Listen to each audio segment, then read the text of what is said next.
नमस्कार, welcome to channel of Richie classes. आज हम बात करेंगे challenges in Indian mutual funds. तो म्यूचुअल फंड के अंदर क्या चैलेंजेस होते हैं, तो शुरुआत करते हैं। फर्स्ट होता है यहाँ पे that is an high management fees and charges. Mutual fund companies हमारे लिए काम तो करती है, लेकिन उसकी मैनेजमेंट फीस ज़्यादा होती है। यानी जो भी आप 100 रुपये का पैसा आपने 100 रुपये लगाया हुआ है, तो 100 रुपये आपको कमा के देगी, 100 का 200 करके तो देगी आपको, राइट। लेकिन वो 200 रुपये में आपके हाथ में तो सिर्फ जो 200 रुपीज़ जो है, उसमें से आपके हाथ में तो करीबन 120 या 130 रुपीज़ आएगा। बाकी का 70 रुपीज़ जो है इट्स चार्ज। वो 70 रुपीज़ चार्जेस जो है वो चार्जेस होता है म्यूचुअल फंड कंपनीज का। सो significant portions of the activity manage the mutual funds comes with the high management fees. यहाँ पे फीस ज़्यादा होती है which can eat into the यहाँ पे which can eat into the investors return, हमारे return को खा जाती है। While the Securities and Exchange Board SEBI ने बताया है has been working to regulate these fees and activities managed till the charge fees and that may be the higher than the usual. Normally जो होते हैं उससे ज़्यादा होते हैं। Some mutual funds also charge the exit loads for the early withdrawal. अगर आपने ज़्यादा यानी आपने 2 साल के लिए रखा था और 2 साल से पहले उठा लिया तो भी उसके लिए एक्स्ट्रा चार्ज लगाएंगे। ओके, तो ये होता है फर्दर इम्पैक्टिंग रिटर्न्स, और बाकी आपको इम्पैक्टिंग रिटर्न्स वगैरह भी देना पड़ता है फॉर अ विड्रॉल ज़्यादा ऊपर। दूसरी होती है आपके पास उसका सेकंड होता है इन्वेस्टर्स अवेयरनेस। हमको नहीं पता होता कि कितना चार्जेस है वगैरह सब है। डिपॉजिटरी यहाँ पे despite of mutual funds being an attractive investment vehicle, many Indian investors still prefer the traditional investment options. यानी आज भी बहुत से लोग हैं जो म्यूचुअल फंड में इन्वेस्ट नहीं करते, राइट। उनको पता ही नहीं किस तरह से काम करता है। लाइक तो वो एफडी में लगाएंगे, रियल एस्टेट में पैसा लगाएंगे, गोल्ड में पैसा लगाएंगे। क्यों? क्योंकि उनके पास नॉलेज ही नहीं है about the mutual funds.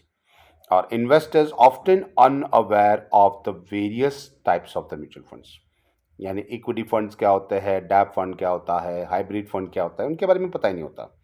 Okay, अभी आप टीवी में ऐड देखते होंगे तब पता चला होगा कि एसआईपी क्या होता है, that is systematic investment plan, है ना।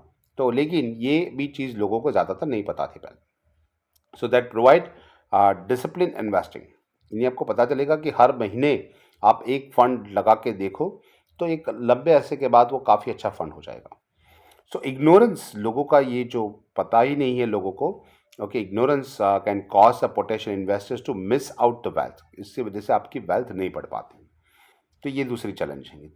तीसरी जो है, so risk of the market volatility. यानी मार्केट बहुत नीचे ऊपर नीचे हो रहा है ना। आप देखो सेंसेक्स है, बैंक निफ्टी है, निफ्टी आपने नाम सुना होगा।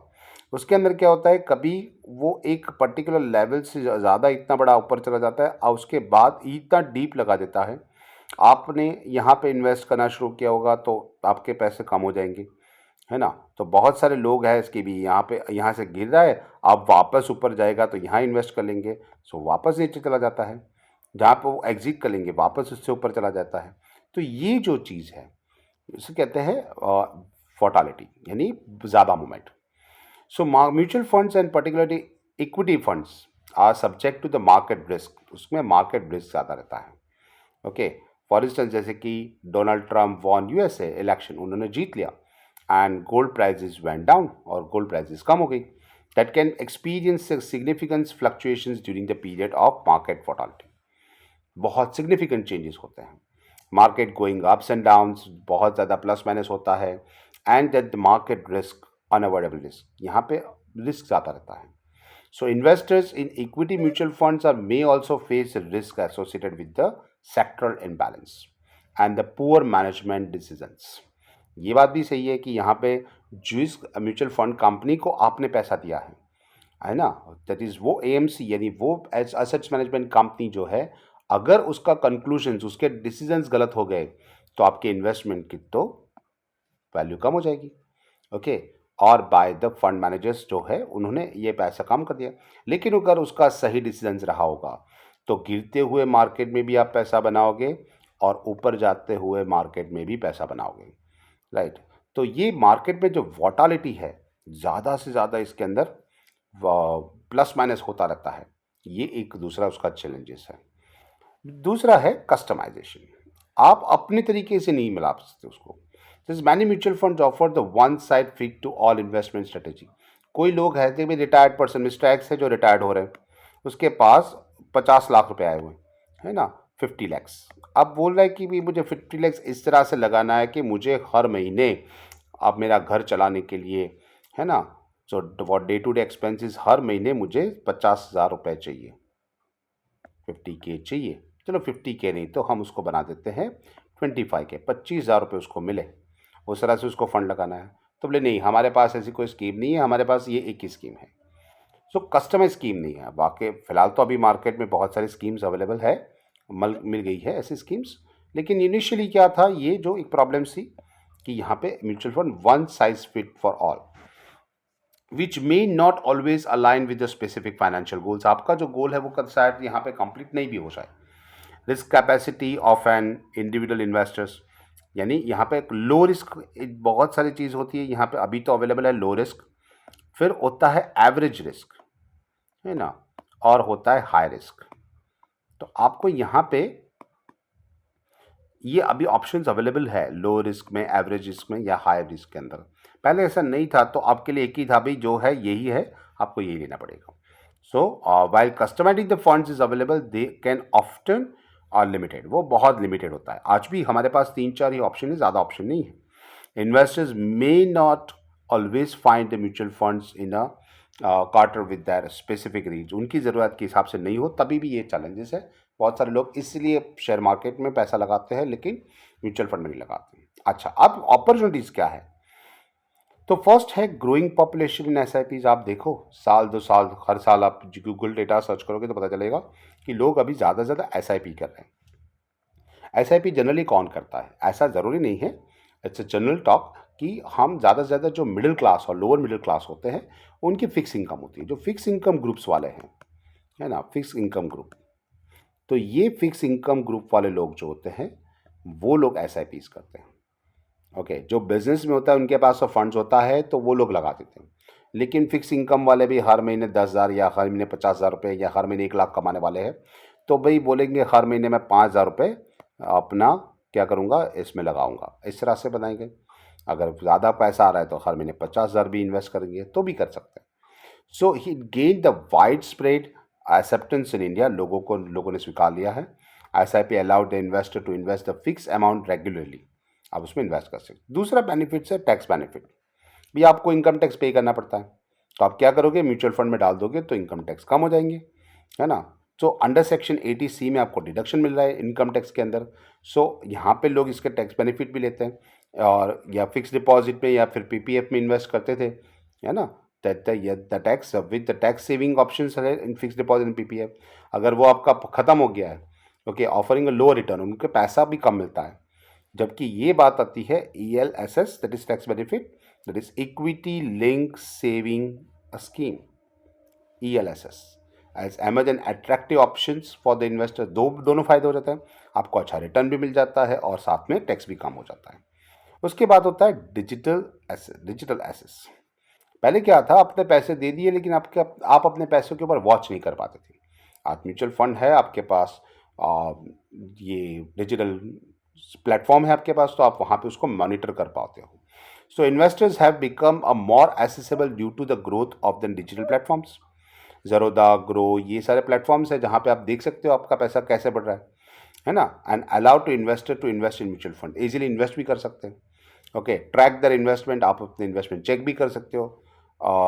Information decisions through the un user friendly interference, है ना, आप वहाँ पे जाके अपना खुद का अकाउंट देख सकते हो और कितना पैसा अभी है, आज कितना है, आज कितना बड़ा, पता कर सकते हो।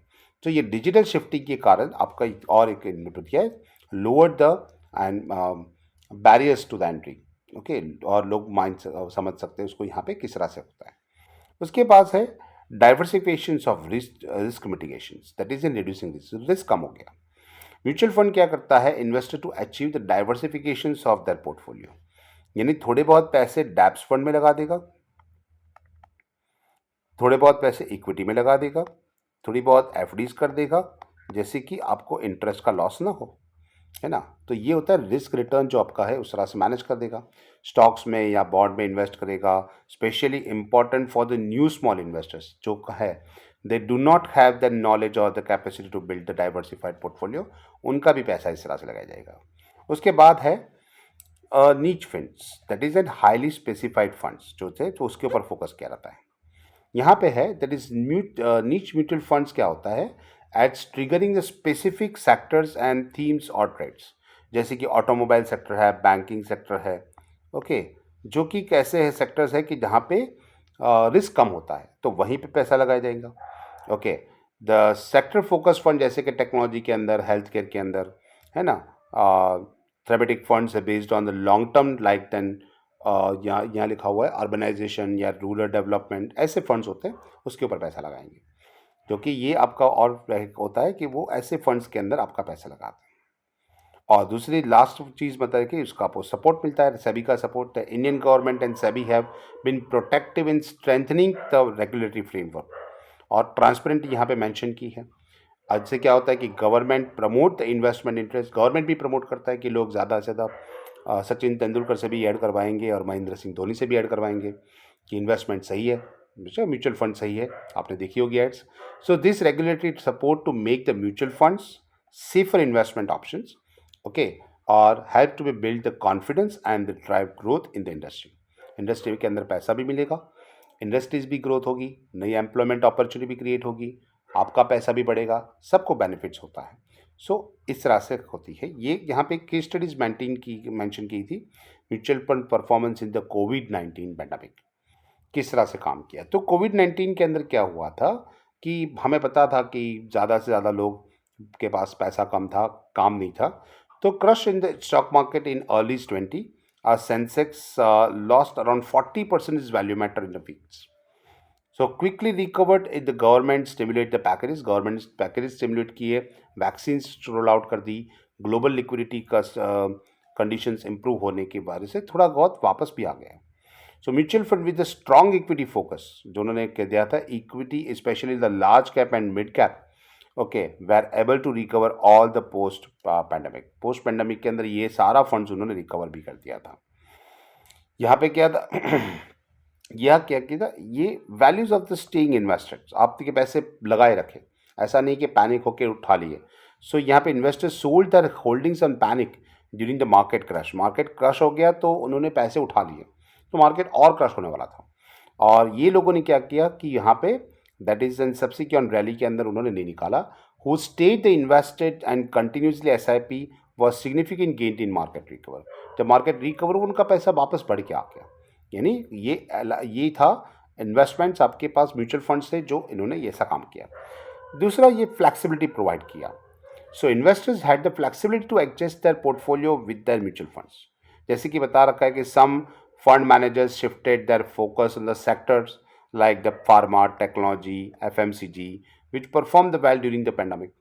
फार्मा कंपनीज जो मेडिसिन बना रखी थी, ओके, टेक्नोलॉजी बेस पे ज़्यादा काम चल रहा था तो वो भी प्रॉफिट कर रहा था। FMCG प्रोडक्ट यानी जो फूड प्रोडक्ट्स बनाती थी उनके भी यहाँ पे, ये तीन ही सेक्टर्स से जो अच्छे चल रहे थे, बाकी सारे सेक्टर्स डाउन चल रहे थे, तो इन्होंने सारा पैसा भी यहाँ पे शिफ्ट कर दिया ताकि लोगों को भी प्रॉफिट मिल जाए, यानी फ्लेक्सिबिलिटी क्रिएट की।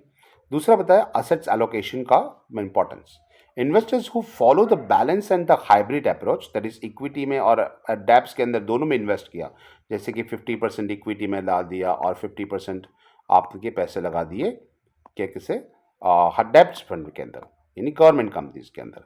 तो ये जो बेनिफिट्स होता है, जैसे 70% आपके डाल दिए इक्विटी के अंदर और 30% आपके पैसे रख दिए कि डेप्स फंड के अंदर, यानी ये जो मैनेजमेंट होता है उसे आपको वहाँ पे वेस्टर्न एंड वोटालिटी मिल जाएगी। Funds like the HDFC hybrid equity performance है वेल, उन्होंने अच्छा काम किया and good mix with equity and debts securities. तो ये इसका प्रैक्टिकल इंसाइट था। तो ऐसे ही बहुत सारे और वीडियोस भी हम नेक्स्ट लेक्चर में लेके आएंगे, तब तक हमारे साथ बने रहिए। Have a good day.